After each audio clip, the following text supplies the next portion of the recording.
La Guerra Civil Española estalla cuando el ejército de África se subleva contra el gobierno del Frente Popular el 17 de julio de 1936, poniéndose a las órdenes del general Franco. El día 18, varias guarniciones de la península se suman a la sublevación. El general Franco, que se hallaba en Las Palmas en aquellos momentos, fue despertado a las 4 de la madrugada. Le comunicaron que se habían sublevado con éxito las guarniciones de Ceuta, Melilla y Tetuán. Por la mañana, ya del día 18, Franco embarca a su mujer y a su hija en un transatlántico con destino a Francia, y él, a las 2 de la tarde, sube al Dragón Rapid, un avión que le llevará a la zona española del Protectorado de Marruecos. ¿Por qué se alzaron contra el gobierno? Para ello tenemos que echar la vista hacia atrás. En el año 1923, Miguel Primo de Rivera, con apoyo del rey Alfonso XIII, había instaurado una dictadura militar. En 1930, agotada la dictadura, dimite. El país llevaba muchos años de atraso social y económico con respecto a otros países de su entorno. En 1931 se convocan elecciones municipales. Fueron elegidos más concejales monárquicos que republicanos. El caso es que la coalición de partidos republicanos, moderados y de izquierda obtuvo mayoría en las grandes ciudades, por lo que el rey Alfonso XIII, viendo las manifestaciones prorrepublicanas tras los comicios, decide hacer las maletas y huir del país. En Madrid, el Comité Revolucionario proclama la República, lo que se conocerá como Segunda República, ya que España había tenido otra fallida aventura republicana muchos años antes. La monarquía renunció a sí misma, por lo tanto, la Segunda República estaba perfectamente legitimada. Niceto Alcalá Zamora asume la presidencia del gobierno provisional, que tenía como misión elaborar una nueva constitución republicana con un corte fuertemente anticlerical. Niceto Alcalá Zamora, que era católico, propugnaba una secularización más moderada y se encontró con una fuerte oposición. Una ola anticlerical se desató en buena parte de España. Los disturbios empezaron en Madrid, y la algarada se propagó rápidamente, con violentas revueltas en otras ciudades. Muchos conventos y edificios religiosos ardieron, se profanaron lugares de culto y cementerios. Hubo muchos heridos, incluso muertos. La Constitución se aprobó en diciembre y se iniciaron las primeras reformas. Alcalá Zamora ya había dimitido por no estar de acuerdo en el trato que la Constitución daba a la cuestión religiosa. Comenzaba la etapa de Manuel Azaña, que pretendía acelerar la modernización del país. Temiendo que Alcalá Zamora emprendiera una campaña revisionista y de desprestigio contra la República, los socialistas y los azañistas convinieron en ofrecerle la presidencia de la República, cargo que ocuparía durante años con gobiernos de distinto signo. A esta etapa hazañista de 2 años, del 31 al 33, se la conoció como el primer bienio, o bienio reformista. En el 33 volvió a haber elecciones, y esta vez ganó una coalición de derecha que acabó encabezando Alejandro Lerroux. Este segundo bienio es conocido como el bienio conservador. Fue un periodo de gran inestabilidad, con un intento fracasado de golpe de Estado. La Revolución de Octubre de 1934 en Asturias, que estuvo alentada por importantes dirigentes del PSOE como Largo Caballero e Indalecio Prieto. A río revuelto con Païns, de paso proclamó el Estado catalán dentro de la República Federal Española. Pero el líder catalán no consiguió sus objetivos y acabó en la cárcel. Mientras tanto, la revuelta en Asturias fue sofocada por el gobierno, que contó con un joven general para coordinar las operaciones. Se llamaba Francisco, de primer apellido Franco.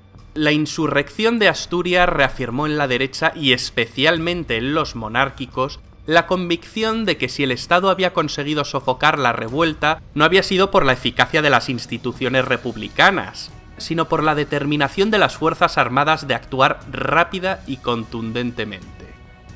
La derecha perdió la fe en la legalidad, por lo que empezó a pensar en defender sus intereses por otros medios. La insurrección de la izquierda era un claro preludio de la guerra. Es por ello que hay algunos autores que sitúan el inicio de la guerra civil en el 34. En palabras de Indalecio Prieto, la revolución solo había servido para hacer más profundo el abismo político que dividía a España. La represión fue dura, se hicieron muchos prisioneros, hubo juicios y sentencias de muerte, aunque también por rebajar la tensión muchas penas fueron conmutadas. En la derecha creció un temor a que en un próximo intento acabara triunfando una revolución bolchevique. En febrero de 1936 se celebraron elecciones generales, las últimas de la Segunda República Española. Las izquierdas, para ganar, se unieron en lo que se llamó el Frente Popular, una coalición de socialistas, comunistas y anarquistas. La cosa estuvo muy empatada, pero la coalición Frente Populista acabó obteniendo la victoria, no exenta de sospechas de fraude. Las posiciones se habían radicalizado mucho. La izquierda no supo contenerse y los desórdenes se sucedieron de nuevo. Manifestaciones, huelgas, quemas de conventos e iglesias. Además, los políticos de izquierdas ya exigían sin ambages la dictadura del proletariado. El Partido Comunista Español, que años antes era insignificante, crecía como la espuma.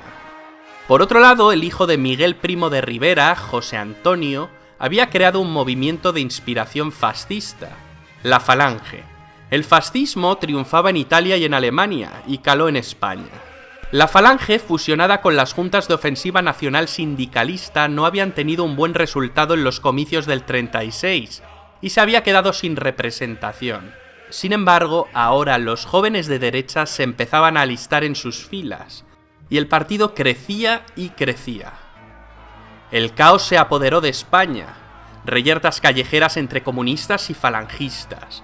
Cada día había muertes de uno y otro lado. El gobierno no supo poner orden.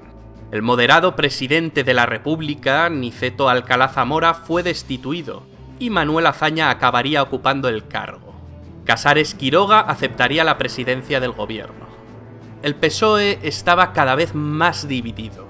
Para Indalecio Prieto era prioritaria la defensa de la República. Sin embargo, la facción más radical, representada por Largo Caballero, apodado el Lenin español, se inclinaba porque los obreros se apoderaran del poder político, al margen de la legalidad, para iniciar las transformaciones sociales. Largo Caballero abogaba por una revolución social que habría de conseguirse por la violencia. Mientras, un alzamiento militar contra el Frente Popular se estaba gestando en la sombra. 4 años antes ya había fracasado un pronunciamiento militar, la llamada Sanjurjada. Sin embargo, en 1936 la sublevación contaría con el general Mola como director, con Sanjurjo exiliado en Portugal otra vez al frente. Esta vez habrían de coordinarse mejor las cosas. Solo hacía falta un detonante. Y ese detonante llegó. El 12 de julio de 1936, unos falangistas mataron al teniente de la Guardia de Asalto Republicana, José del Castillo, militante socialista. El cuerpo policial buscaba venganza y trató de detener a algún falangista. Como no lo encontraron, fueron a buscar a Gil Robles, pero este se encontraba de veraneo en Biarritz. Fue entonces cuando pasaron por la calle Velázquez y alguien propuso ir a por José Calvo Sotelo, que vivía ahí. Le detuvieron de madrugada y le metieron en una camioneta. Ahí un escolta de Indalecio Prieto le disparó en la nuca. José Calvo Sotelo era una gran figura de la derecha, diputado y destacado líder de la oposición. Su asesinato causó gran conmoción y fue lo que hizo que Francisco Franco, hasta entonces indeciso, decidiera sumarse al golpe de estado dirigido por Mola. Y es aquí donde retomamos la historia. La rebelión militar estalló con éxito en Marruecos y al día siguiente alcanzó la península. De los 24 generales de división con mando en fuerza solo se sublevaron 4, pero los sublevados contaban con el ejército de África, que era el más experimentado. Los golpistas tenían planeado ocupar las ciudades más importantes en un par de días, como mucho, pero no fue así. La intervención de las fuerzas de seguridad, las tropas leales y los civiles armados por el gobierno frustraron parcialmente el golpe. El alzamiento no triunfa ni en la capital, Madrid, ni en Barcelona, aquí gracias a la decisiva intervención del general Aranguren, que se mantuvo fiel a la República. La guerra se enquistaría durante 3 largos años. Fue una guerra fratricida, entre hermanos, una guerra que todavía sigue trayendo cola a día de hoy. dos Españas enfrentadas. Buenos y malos, héroes, villanos, víctimas, verdugos. Hubo de todo, y en ambos bandos. La península quedó dividida en dos zonas, la republicana y la llamada nacional. ¿Cómo actuaron los países vecinos? Lo cierto es que ninguna democracia movió un dedo para ayudar a la República. De hecho, Inglaterra y Francia promovieron un acuerdo de no intervención, al que se sumaron muchos países. Este acuerdo fue una farsa, y algunos países se lo saltaron a la torera. España se convirtió en campo de batalla de las fuerzas totalitarias antagónicas en Europa. El nazismo y el fascismo contra el comunismo.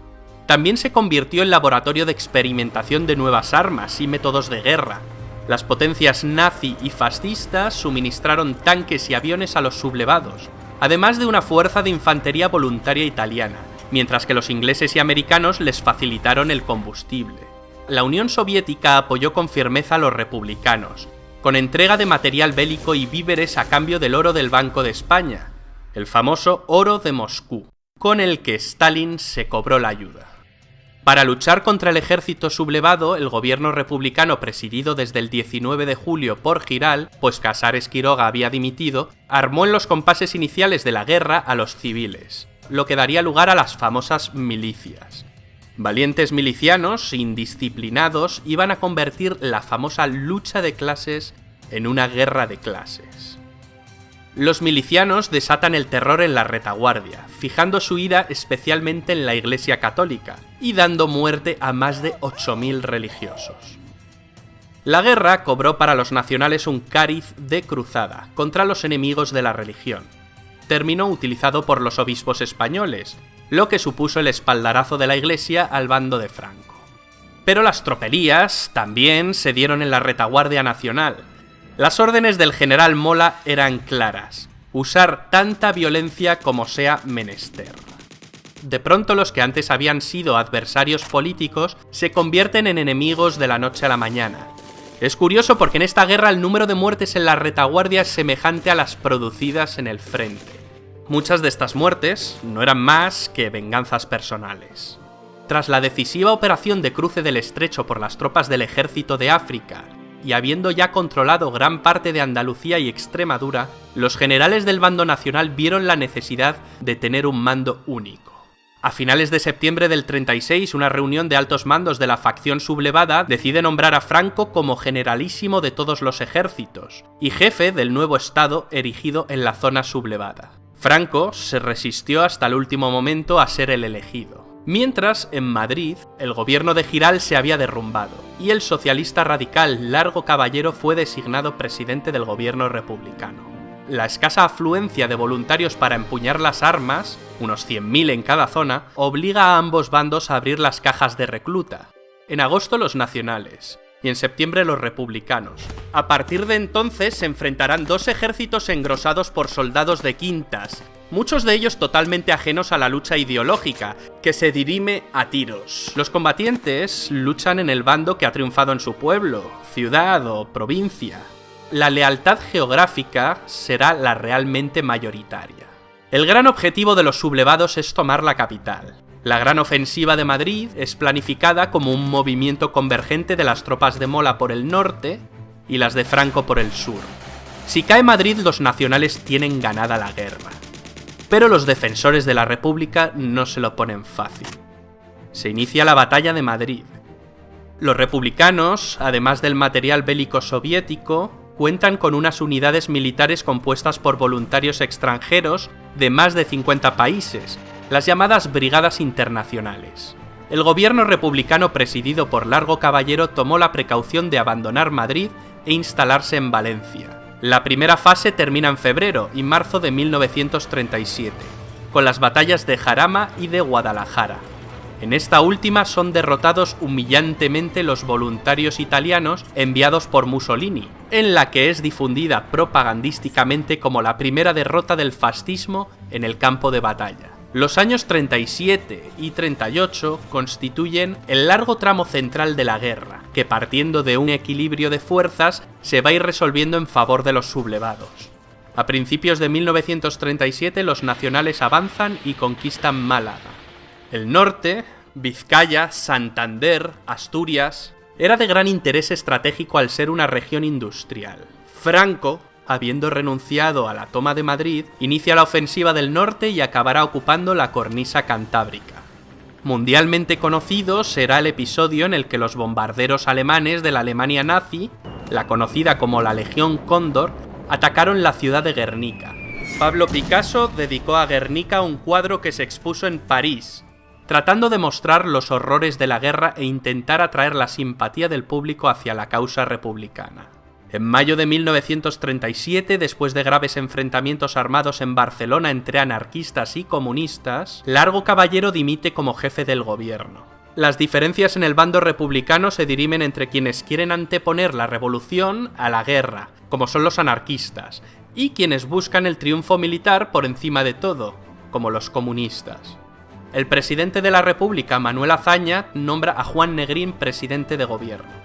Negrín reforzó sus poderes e impulsó una nueva y gran ofensiva. Para aligerar la presión sobre el norte, en verano de 1937 abre los frentes de Brunete y Belchite. A finales del 37 el gobierno republicano se traslada de Valencia a Barcelona e inician la campaña de Teruel a fin de evitar el ataque definitivo de los franquistas sobre Madrid. Fracasa.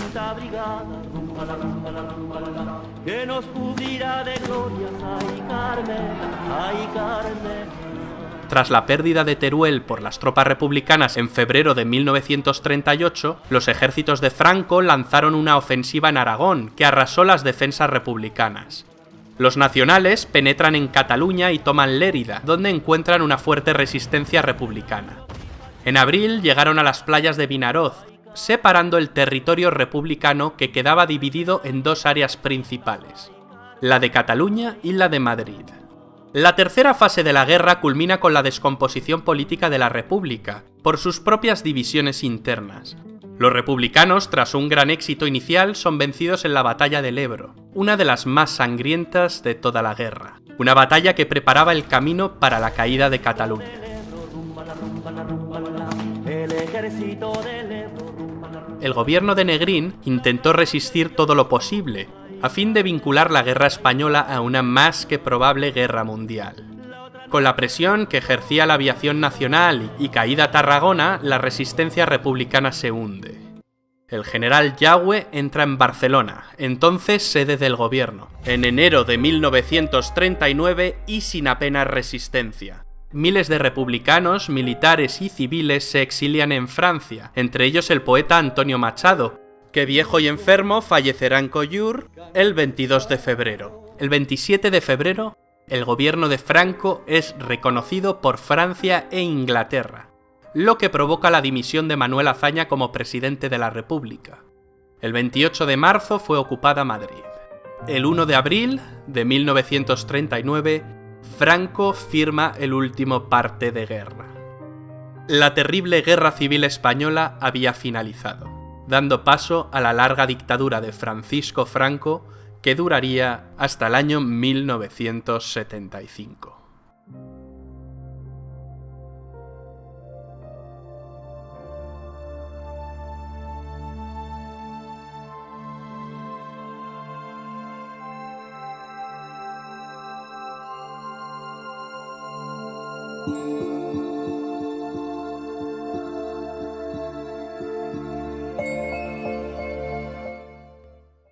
¿Quieres ser miembro del canal? Al lado del botón de suscripción hay un botón que pone unirse. Haciéndote miembro del canal obtendrás insignias y emojis personalizados. También garantizarás la viabilidad económica del canal. Haremos directos privados exclusivos. Verás los vídeos antes que nadie y podrás elegir qué vídeos quieres que hagamos. Es una aportación mensual que puedes pagar vía PayPal o con tarjeta de crédito. Para finalizar le das a comprar y ya está.